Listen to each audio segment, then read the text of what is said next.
This is a day I have been looking forward to for 2.5 years. Every once in a while, a revolutionary product comes along that changes everything. You're very fortunate if you get to work on one of these in your career. Apple's been very fortunate. It's been able to introduce a few of these to the world. In 1984, we introduced the Macintosh. It didn't just change Apple, it changed the whole computing industry. And with those words, in 2007, Steve Jobs introduced the iPhone. And it changed the world. Today we're going to talk about the place where the first generation of Apple products that changed the world went from idea to inception to market. A place on a street named Infinite Loop in Cupertino, California. And we're going to talk about what it was like to be at that retail store during the last hour of its existence. Do you remember the first time you visited an Apple store? I do. It was fall 2008, my sophomore year in college. My hand-me-down laptop was dead, and my grandfather took me to the Apple store at a mall in Denver, Colorado, and said, "Pick out whatever computer you want." And I did. I got a MacBook Pro with maxed out options for the hard drive and RAM, and the computer stayed with me through my master's degree. I remember it costing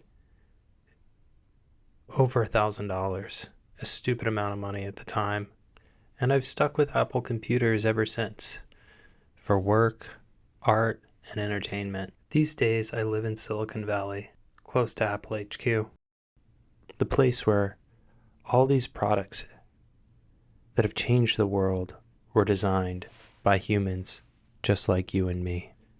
It was under the leadership of Steve Jobs that the first campus was built in 1993 and the first retail store opened to employees only at that time. And it was meant to look like a college campus. I think Jobs wanted to work in a place where it felt like a product could go from an idea to the market all in the same location. Having a store where the product leaves its life in the hands of the company and is then handed off to the consumer makes a lot of sense under that idea. This is the building that holds that store on the first floor on the last day of the last hour of its existence.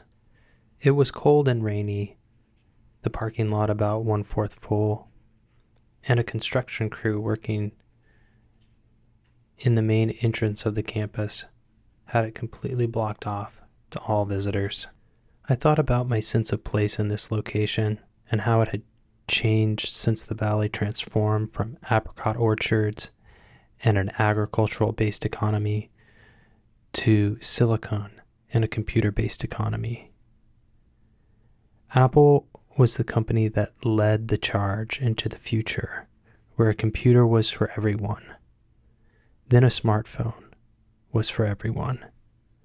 And for better or for worse, people at every stage in life now use these products from childhood to geriatrics. And they are all designed from idea to inception in this place. I parked in one of the two Infinite Loops, an ode to programming and circuitry. As the rain fell, I popped open my rainbow umbrella, an ode to the spinning ball of death, appropriate for this day, and I walked into the store one last time. A new sign, a new chapter at the end of an old chapter, a place where the seeds that grew the company are now trees. This store is smaller than most Apple stores. The design is the same though.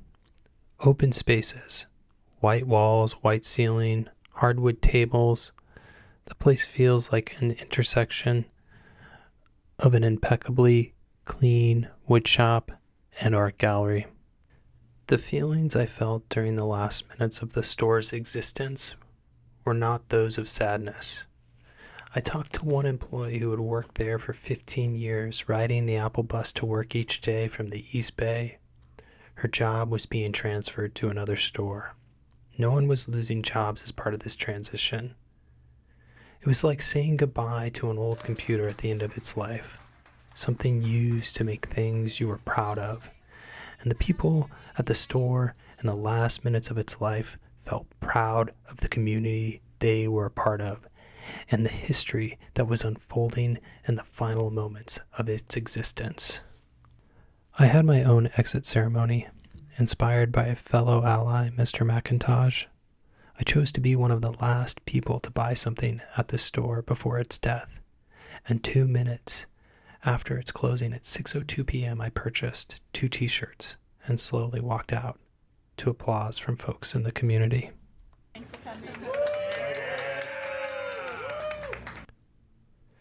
The door closed to the public, and the contractors came in immediately. They began to decommission the store as a final group of employees took a final farewell photo. From the outside, I looked through the windows. White plastic columns were placed in front like blinds blocking the products from view. At the same time, the employees wiped down all the tables and computers and tablets and phones one last time. And that was it.